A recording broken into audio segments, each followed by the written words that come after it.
మీరు వెళ్తున్నారా సినిమాకి? నేను ఎందుకు వెళ్తానండి? ఏ? నేను వెళ్ళను సినిమాలకు, నేను చూడను. వెంకటరెడ్డి గారు మెసేజ్ ఓరియంటెడ్ సినిమాలు చూడాలంటే యూట్యూబ్ లో వివేకం అని ఒక సినిమా ఉంది, మంచి మెసేజ్ ఓరియంటెడ్ సినిమా. మీరు వెళ్తున్నారా సినిమాకి? నేను ఎందుకు వెళ్తానండి? ఏ? నేను వెళ్ళను సినిమాలకు, నేను చూడను. అదేమన్నా మెసేజ్ ఓరియంటెడ్, ఏదైనా మంచి మెసేజ్ ఇచ్చే ఓరియంటెడ్ అయితే ఏమన్నా వెళ్ళినా ఒక అర్థం ఉంటుంది. అదే మెసేజ్ ఓరియంటెడ్ ఏందో చెప్పండి వాళ్ళని. ఆ గ్యాంగ్స్టర్లు మీరు వెళ్ళండి, మీ 4 సార్లు అయితే వెళ్ళండి. తెలుగుదేశం వాళ్ళు అందరూ అంటేసుకొని వెళ్ళండి, వాళ్ళు ఒకవేళ అక్కడ కొట్టించుకోండి. పర్లా ఓజీ సినిమా థియేటర్ లో తెలుగుదేశం వాళ్ళు కొట్టించుకోండి, మాకేం అభ్యంతరం లేదు. మాకు ఎటువంటి అభ్యంతరం లేదమ్మా. మీ జనసేనలకు వాళ్ళే కరెక్ట్, మీ జనసేన తెలుగుదేశం వాళ్ళే కరెక్ట్. ఎందుకంటే వాళ్ళు కొడితే మీకు ఆనందం, మిగిలిన ఎవడన్నా మాట అన్నా మీరు మళ్ళీ వాడి మీద సైకో ఇవన్నీ రెచ్చిపోతారు.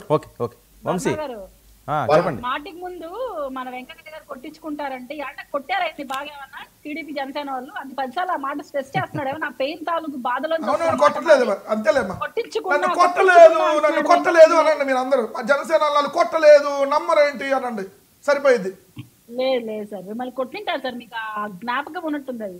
అవునమ్మా, అవును బాగా మేమే కొట్టించుకుంటున్నాం తెలుగుదేశం వాళ్ళు. ఏంటి జనసేన ఎవరండి వెంకటరెడ్డి గారిని కొట్టారా? లేకుంటే అన్నిసార్లు స్ట్రెస్ చేస్తున్నాడు సార్ ఆ వర్డ్ ని పాపం ఆయన. అదే మీరు చాలా గొప్ప వాళ్ళు కీర్తన గారు, ఎందుకంటే పాపం వాళ్ళు ఎన్ని రకాలుగా మిమ్మల్ని ఎన్నినా ఏం చేస్తాం, ఆ పిచ్చి అభిమానం అట్లా తెచ్చింది. ఆ అభిమానంతో కొట్టించుకుంటున్నారు. పాపం తెలుగుదేశం వాళ్ళు ఎవరినన్నా మీ జనసేనల్ని ఎన్ని రకాలు టార్చర్ పెట్టినారే మా పట్ల అలవాటు అయిపోయింది. పవన్ కళ్యాణ్ కోసం భరిస్తామంటే భరించండి, మాకెందుకు వచ్చింది. వంశీ రెస్పాండ్. సార్ వెంకటరెడ్డి గారు మాట్లాడినంత సేపు నేను కామ్గా ఉన్నాను కాబట్టి లేదు ఆయన చేసేస్తారు, మీరు మాట్లాడండి. క్రాస్ టాక్ చేస్తే వెంకటరెడ్డి గారు మెసేజ్ ఓరియంటెడ్ సినిమాలు చూడాలంటే యూట్యూబ్ లో వివేకం అని ఒక సినిమా ఉంది, మంచి మెసేజ్ ఓరియంటెడ్ సినిమా.